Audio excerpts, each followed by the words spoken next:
And what about destiny? Like a lot of people say that I can change my destiny. My destiny is in my own hands. If I really believe, if I have a lot of faith when I'm doing something, I can actually create my own path. Is that really true? I would say destiny exists in the program of consciousness itself, right? Not in our belief. A lot of people say that by changing an alphabet in the name and changing the numerology of how they can actually change the destiny. And can we change our own destiny by just believing and having faith?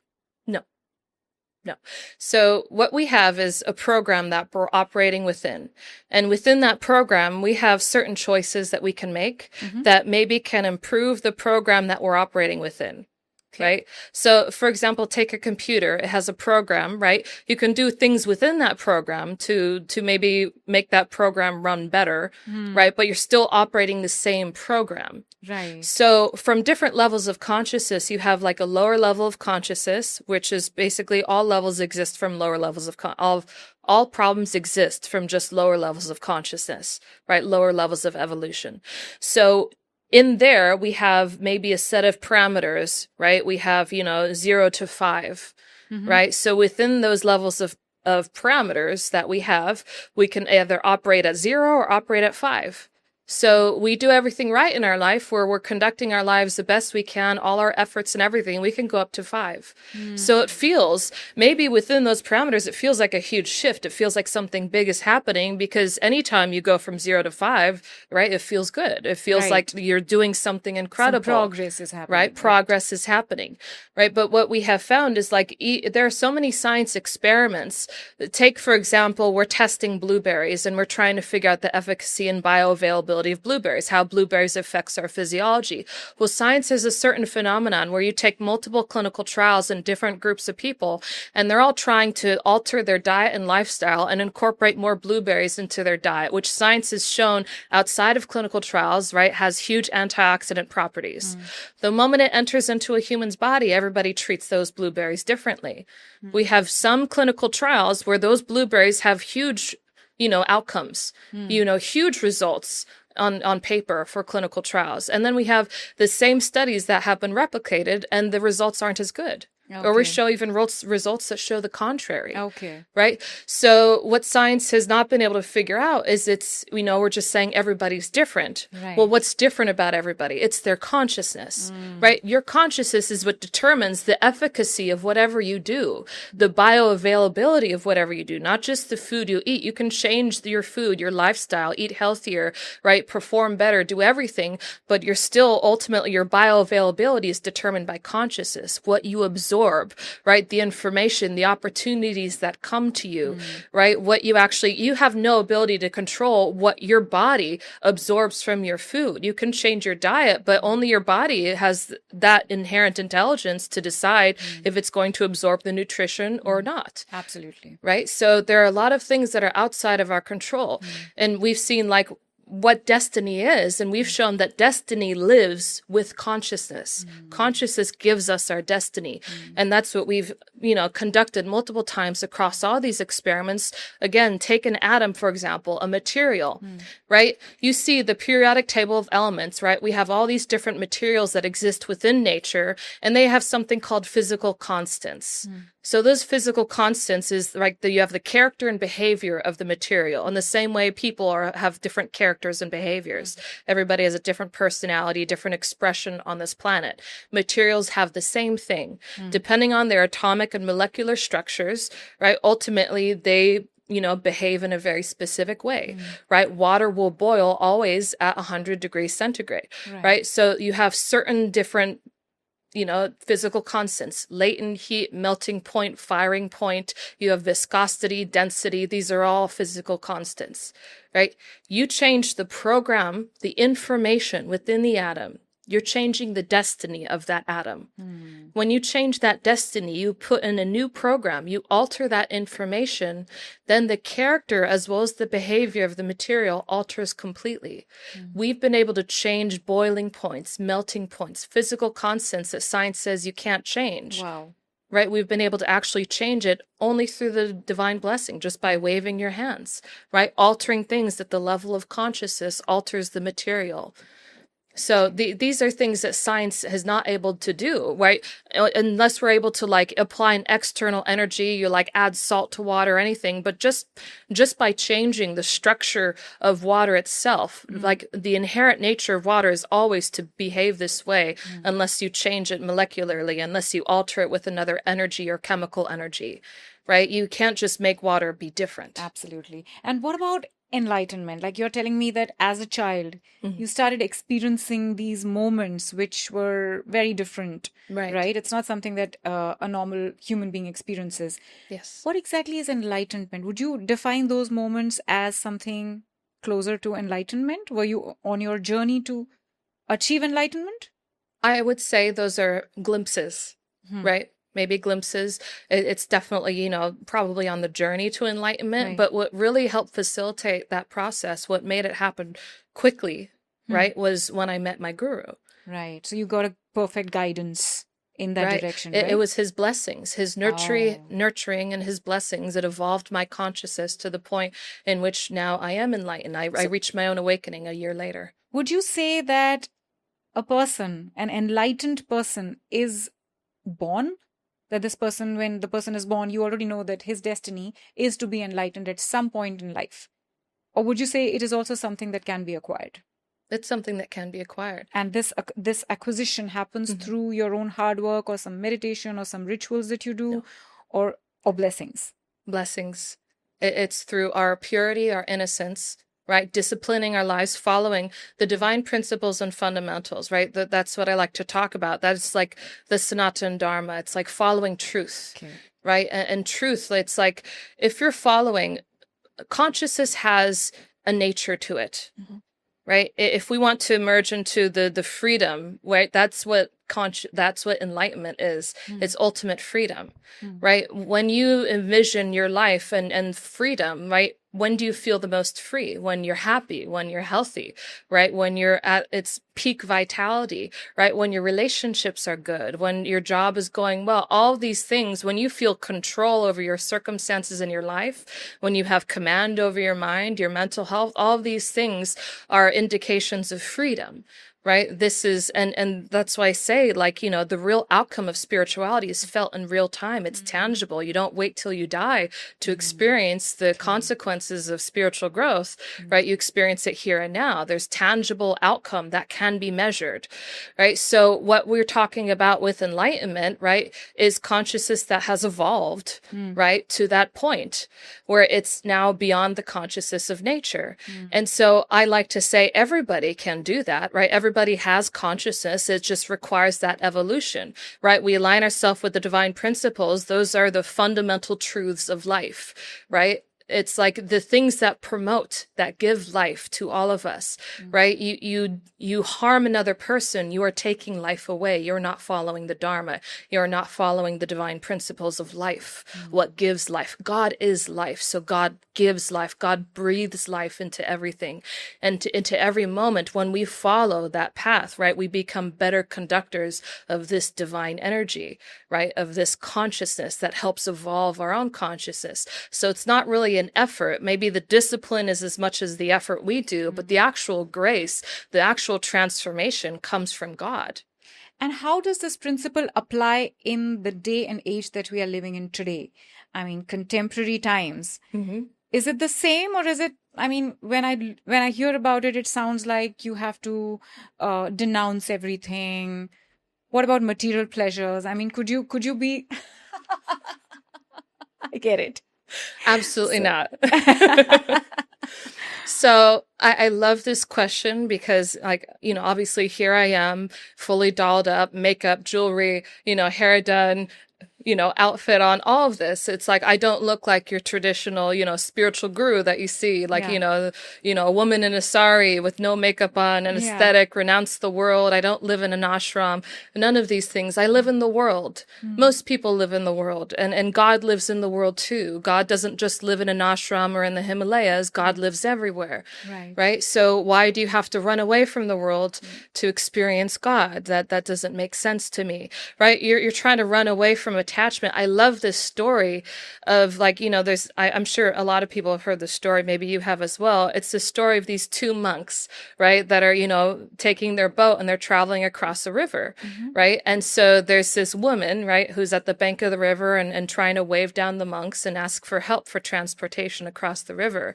And, one of the monks is, starts paddling over to, invite her onto the boat and take her across the river. And the other monk is saying, like, no, no, no. It's like, we're not supposed to interact with women or, have anything involved. No, you're totally following the wrong path. This is not spiritual. This is not correct. And the monk is just like, everything's fine. Just like, we'll take her. He took her on the boat, dropped her off at the river and continued on his journey. And the other monk was just ripping into him, just like, how could you do this? This is like against everything that we are as aesthetics, as renunciates. And he's like, I picked up the woman at that riverbank and dropped her off there. You're still carrying her. Right. It's like, you can go into renunciation. You can become an aesthetic. You can follow that path. But where are you? You're still with your mind. Attachment exists and lives everywhere. You can be attached to an idea. You can be attachment. Like, these are small things to get attached to, the physical, right? Those are baby steps into the spiritual. The biggest things, the hardest attachments that we have that are more difficult to let go of are our ideas, our concepts, even our concepts of God and what it means to be spiritual. It's like one of the very reasons I dress like this is to say that, it has nothing to do with that. It has absolutely nothing to do with that. You can be spiritual and enlightened and still be part of the world and still dress up and wear your makeup. It's like when you have what releases an attachment. People try and resolve attachments and detach themselves the wrong way. They try and force it. They try and remove desires. They try and discipline it out of them. And here's the thing, this world operates on desire. That desire breeds more desire, right? You're suppressing things. Nothing solves itself by being suppressed, right? And so what ends up happening is attachment is lost the moment you attach yourself to a higher goal, a higher entity, a higher attachment, right? When you are attached to here, for example, if you have a job that pays you, $100K a year versus $10K a year, you're not going to be attached to the $10K job, are you? You're going to be attached to the $100K job, right? So that resolves that attachment immediately to that lower level job. If that's all you have, then you're attached. Well, if you have God in your life, right, you can operate in the world, have no attachments, right? Because that is the greatest thing. Like I said, when I was entering into those states, it's like it was the most perfect and complete I've ever felt. Nothing even compared to it.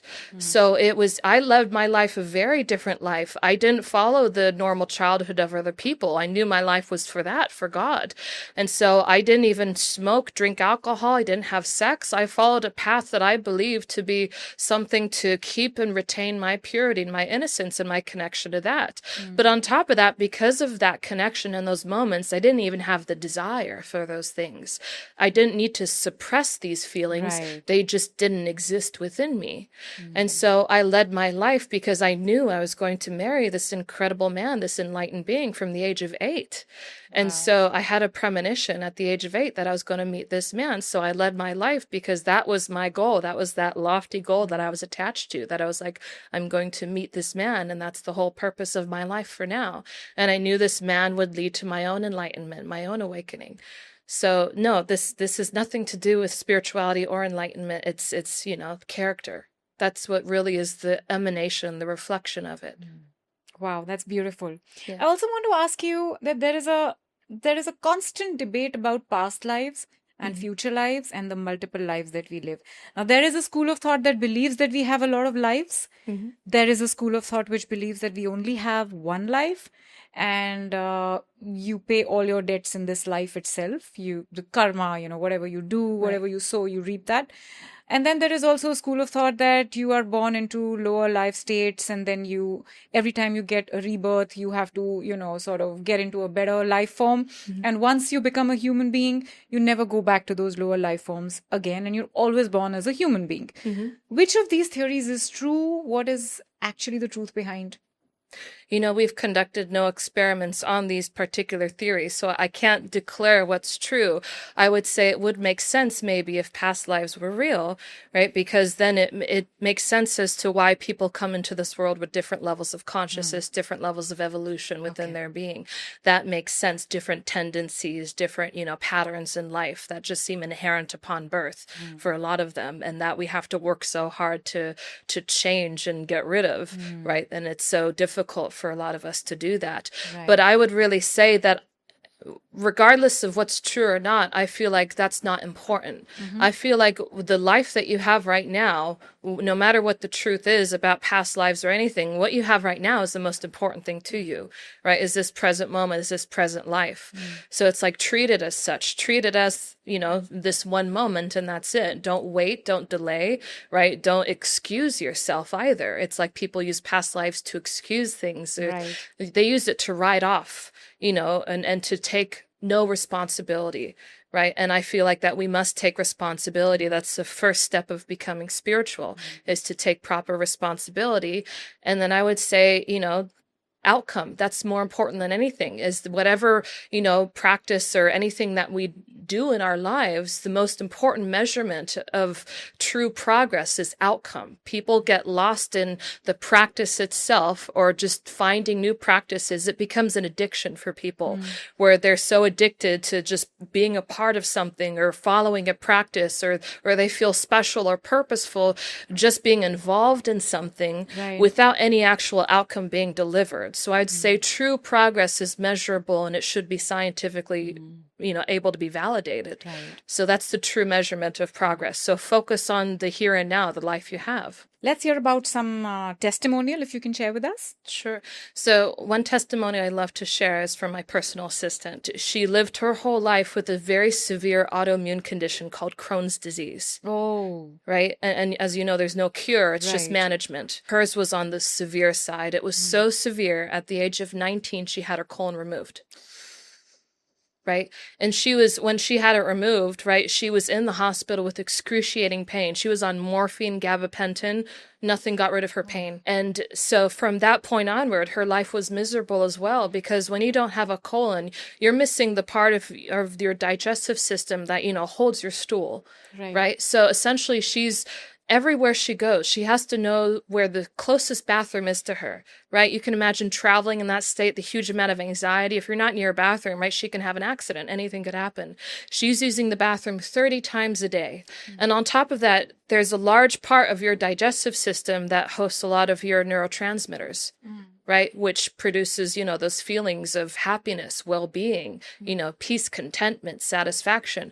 So she was missing a huge amount of neurotransmitters that exist within the gut the moment that organ was removed. So she's highly depressed, full of anxiety, restless thoughts all the time. She could never find peace. Her mental health got so bad, she was suicidal so many times. And all the drugs she's taking to help reduce her inflammation, right, her immune response, all those things don't work.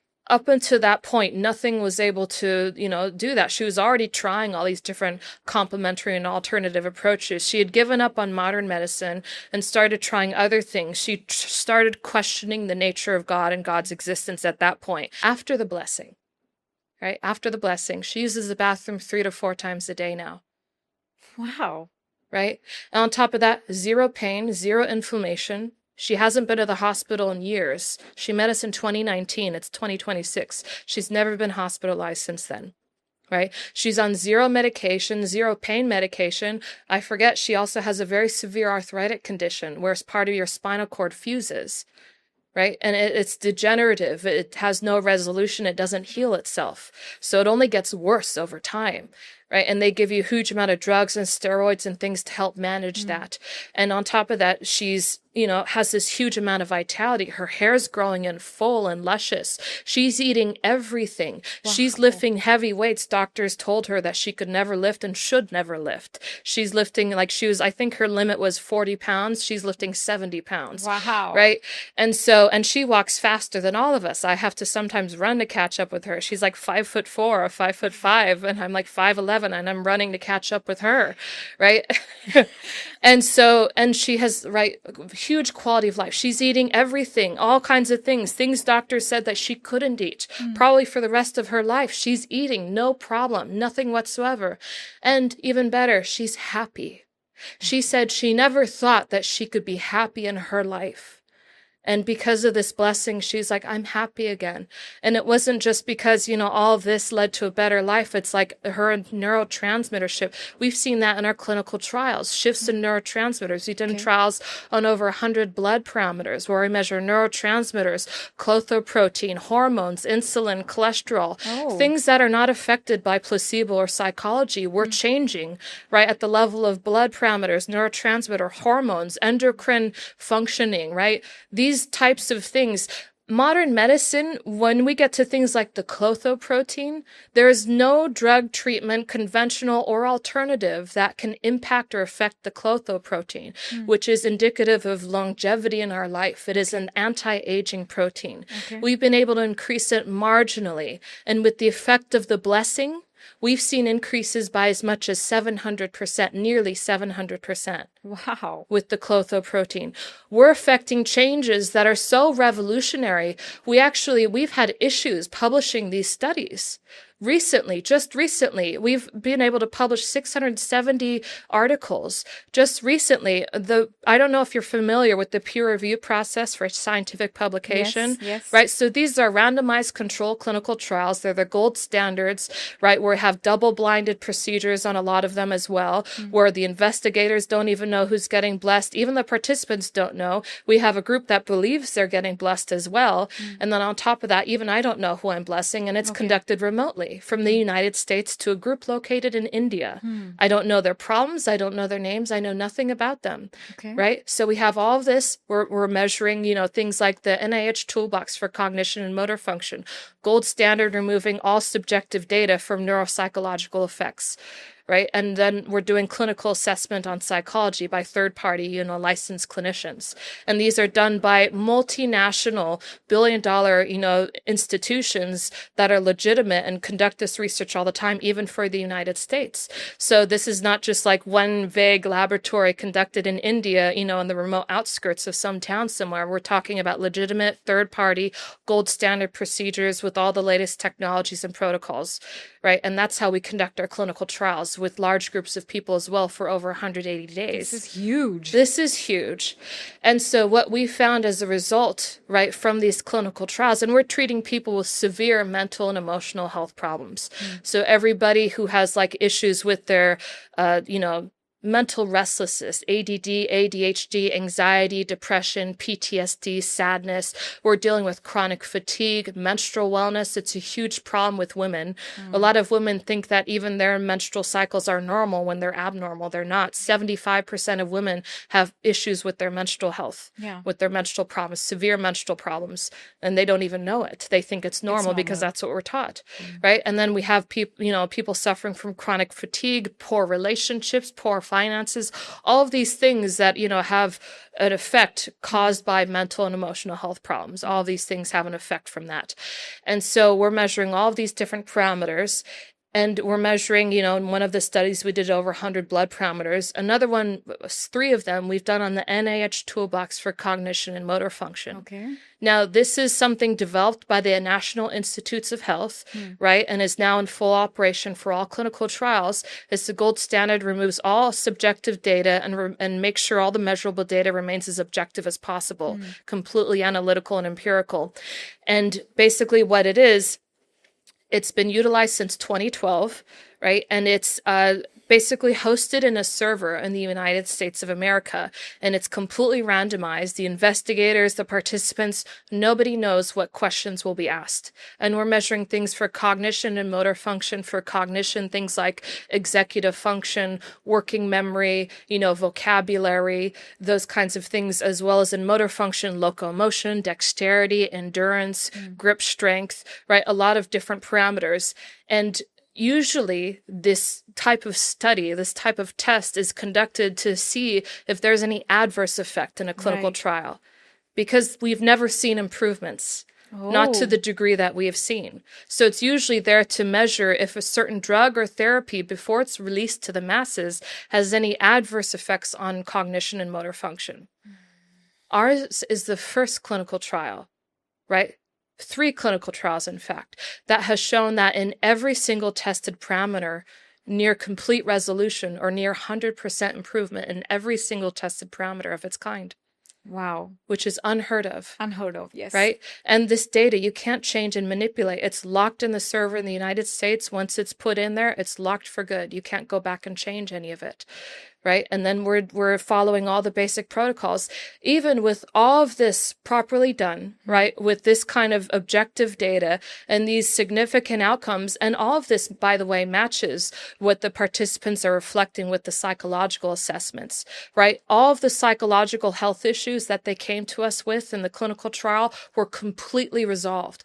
All of them. Menstrual wellness, right? ADD, fatigue, tiredness, well-being, confidence, inspiration, enthusiasm, libido, health, relationship issues, harmonious relationships, finances tripled in many cases. We had relationships become harmonious and happy. People start appreciating, respecting them, and giving them the credit that they so long deserve in society. We have completely revolutionized these people's lives. We're talking fascinating, because it's like you don't even have to know what is the problem that the person is going through. We have no idea, right? Only the psychological assessment, right, is measuring what kind of problems they have. And like you're saying, the women don't even know that they have a menstrual problem. Truly. And it's getting fixed. And it's like, I mean, I can only imagine the pleasure and the joy on those people's faces. It was a new life. It's new life. I like to say we give people life. Mm-hmm. The same clients that have been with us since 2009, 10, 11 are still with us today. Wow. Why? Because these blessings give them life. This is a new level of functioning, a new level of potential that they didn't have, they weren't able to operate at before. They tried everything. All of our clients have come from the wellness industry, have come from science and medicine when doctors say there's no solution. Tried and tested everything. And they're doctors. Some people have chronic disabilities that have no resolution and no answer. Fibromyalgia. There's a woman with fibromyalgia, right? Who has huge painful symptoms. And, she found after just a few blessings, fibromyalgia completely gone. Like all the symptoms have completely resolved. The medication, pharmaceutical drugs weren't working. She tried to change her life with just lifestyle and diet alone. That didn't get rid of the problem. I think there are so many problems which the medical industry says are lifestyle and diet related. But even if you fix that, I mean, the more you fix your lifestyle and diet, the more number of problems erupt which are incurable. Right. It's like there are so many things that we think we have an answer to or trying to. And really, if we have so many different paths and so many different, we'll try this and that and that and that, it's an indication that we're just trying to manage the symptoms. There's not a real solution out there. Otherwise, why do we need to try so many things to find an answer? And so that's what these people find is new life. So these clinical trials, right, that's what I was saying recently. I love to share this because I feel like it adds to our credibility of how unprecedented the data is. No, absolutely. Because what happened with this recent publication that we try to get published in a very high profile journal, and we've already been published in that journal, right, a few times. And in the same journal, we try to publish another one of our studies, and what they do in the peer review process is they'll take an article, right? Like our article, for example, and all these scientists, PhD level scientists, right? There's a whole board of them, and they all take the article, they read through it, they make an assessment, they, piece it apart, dissect it, and check if there's any problems, any, issues, check for clarity, language, make sure there's, nothing misconstrued in there. They basically do a full analysis and decide either they send it back for edits or they deny the publication, or they approve it and send it to the editorial board to publish the study. And this editor, right, of this journal sent it to 4 on his board, 4 PhD level scientists, which is the usual standard number, maybe 3 or 4 PhD scientists. All of them approved it. All of them said, this is incredible. Yes, send it for publishing. The world should see this, right? That editor sent it to another PhD level scientist. Again, that person approved it, said this is incredible. Sent it to 3 more, kept sending it to another one. And by the time we were done with all the peer review process, he had sent it to 9 PhD level scientists. Every single one of them couldn't find a problem with the study. They found that everything was correct. Everything was well, documented, well executed. The data was incredible. Everybody approved publication, but the editor rejected resisted publication for one reason alone. They said, I can't believe that this is possible. I don't believe that these kind of results can be published, that these kind of results can happen through something like this or by any means at all. And so for that reason alone, I'm denying publication. Oh. So you can imagine the kind of journey that we've had over decades, right, of this kind of investment, of seeking corroboration with scientists with their own biases, right? My husband, my guru, he had the saffron robes, the long hair, right, all of that, and he cut it all off to just be taken seriously by the scientific community. And you have no idea, you do that, you lose credibility with the religious community. Absolutely. You're dressed in a suit and tie, I'm dressed like this, right? I lose credibility by the religious institutions just by looks alone. What I exactly asked you. I mean, does it really go together? But yes, we need people like you to tell everybody that yes, it does go together. Right. And they're not two different things. But the outcome doesn't lie. The data's there. Absolutely. And so we've successfully published 670 peer-reviewed publications. Most scientists only get 12 in their lifetime. We've done very well, and we've successfully, I say, proven without a doubt that consciousness is the fundamental force. Consciousness is responsible for our quality of life, and the only way to improve our lives, to give us health and well-being, peace, happiness, stability, good quality of life, is to evolve our consciousness, and the most effective way that we have seen that is through these divine blessings. I have one last question for you. Yes. That as per what you can see in the future, and as how humanity is going today, we see a lot of crime around us. We see, nuclear weapons being made, World War III probably, just round the corner. We see zombie drugs and we see pandemics around the world. Do you think somewhere we are headed towards extinction? Like a global annihilation? No, I don't think so. If you ever look at how energy moves, right? Energy always moves forward and then falls backward. And then moves forward and then falls backward. That's physics. That's a natural movement of life. So life always moves forward and then falls backwards. So what we're seeing is a moment of falling backwards, but the darkness, every time we have darkness, right, it's proper contrast for evolution. It's proper perspective, right? You see a lot more people who are concerned now with politics and economics and life and the operations of culture and all these things than ever before, simply because of the darkness we're in. So the darkness, I feel like, is bringing awareness to the problems that have persisted long ago. These aren't new problems. These are old problems that have reached a boiling point within our humanity and our culture and our society. So these are problems that have been stemming and rooted in something long ago that have just developed for so long. And I truly believe that what we're doing with our organization is that we are providing something. This is something that's going to revolutionize everything. It's going to alter our society, our politics, our economics, our medicine, everything. It has the potential, the capacity to upend, right, everything that we see about life, about nature, about how the world works.